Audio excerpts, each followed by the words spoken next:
À une époque marquée par la foi et l'attente du Messie, vivait une femme pieuse, l'épouse d'Imran. Un jour, remplie de dévotion, elle fit un vœu sincère. « Seigneur, je te consacre ce que je porte en mon sein. Accepte-le donc de moi.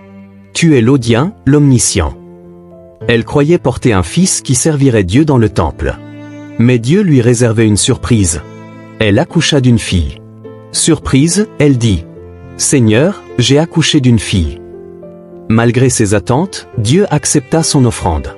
La petite Mariam, Marie, fut purifiée, bénie et promise à un destin exceptionnel.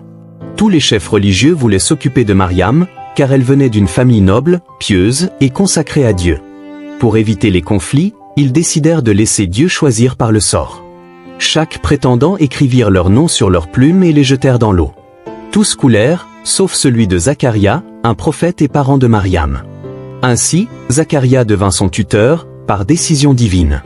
Mariam grandit dans le temple, isolée, pure, en adoration constante. Chaque fois que Zacharia entrait dans sa chambre, il trouvait de la nourriture, des fruits hors saison. « Ô Mariam, d'où te vient cela ?» Elle répondit, « Cela vient de Dieu. Dieu donne à qui il veut sans compter. » Mariam fut honorée parmi toutes les femmes du monde. Les anges lui dirent, « Ô Mariam, Dieu t'a élue, purifiée et élevée au-dessus des femmes des mondes. » Elle allait bientôt porter un enfant sans jamais avoir été touchée, un signe, un miracle, Issa, Jésus, fils de Mariam.